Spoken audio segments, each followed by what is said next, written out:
La finale du championnat de France FFS AGT ici sur le circuit Paul Ricard. Première course ce samedi, Pierre Santinena est en pole position sur l'Alpine. Midi directement attaqué par Sylvain Noël d'une part et par Olivier Jouffret d'autre part. Les deux Porsche qui tentent de prendre en sandwich la voiture française. Et bien non, finalement c'est bien Pierre Santinena qui vire en tête. Mais il ne faut pas plus de 4 virages pour avoir l'un des faits marquants de cette épreuve. Le tête à queue de Fabien Michal, probablement suite à un bris de jante. Fabien Michal qui est percuté par la McLaren engagée. Les dégâts sont conséquents pour le leader du championnat et son équipier Grégory Gilbert. C'est d'ores et déjà terminé et à la crainte de perdre des points. Il partait depuis la dernière place. Robert Consagny et Benjamin Lariche après un bris de moteur lors des essais. Robert Consagny a essayé de remonter mais il casse sa suspension en touchant ici la BMW de Romain Brandella.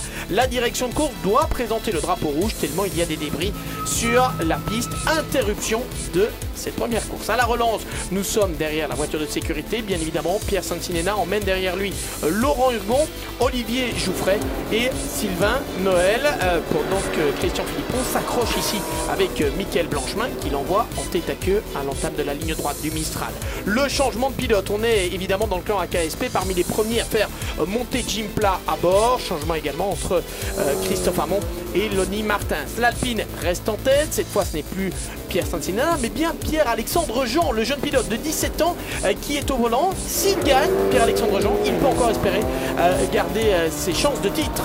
Jim Pla ici qui attaque la Ginetta d'équipe Kawers. Et puis l'attaque de Julien Piguet par l'extérieur au freinage de la chicane.